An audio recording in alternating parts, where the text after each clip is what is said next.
Mid-South's main power provider, TVA, set a new power demand record yesterday and asked its largest customer base, MLGW customers, to limit consumption to avoid rolling blackouts. Could that be the new normal? Action News 5 investigator Jessica Jaglois is getting some answers and reveals why MLGW customers are shouldering so much of the load when it comes to protecting the grid.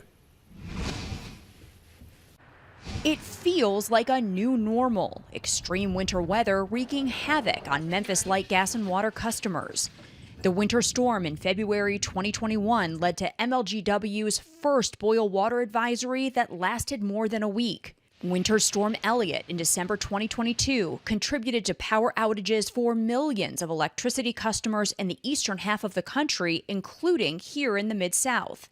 MLGW customers experienced rolling blackouts and a boil water advisory during Christmas break that year. And finally, a conservation alert this week, where MLGW asked its customers to turn down their thermostats and turn off dryers and washing machines as temperatures plummeted more than 30 degrees below normal. Is this our new normal? Conservation alerts, rolling blackouts? I don't want to say that this will be the new norm. Doug McGowan is MLGW's president and CEO. He says there's an increase in extreme weather and increased demand for power. Whether it's the new normal, I think we're all going to have to start paying attention to the electrification of things, the impact on the electric system that weather has. That's just not a phenomenon here in Memphis or at Memphis Light Gas and Water, I think across the country. That's true. There are 3 power grids in the United States that are managed by 66 authorities, like the Tennessee Valley Authority, or TVA. Those authorities generate enough power to meet demand and then distribute that power through utility companies like MLGW. When there's severe weather that affects several states, that demand increases and the entire system becomes strained.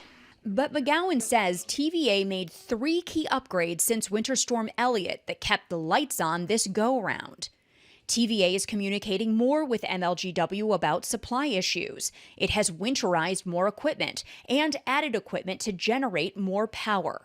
And that's an additional capability of more than 800,000 homes powered by those new units. TVA spokesman Scott Brooks says it's made lots of smaller changes too. More than 3,400 separate activities related to lessons learned from Winter Storm Elliott to make sure that we're ready for this kind of weather now.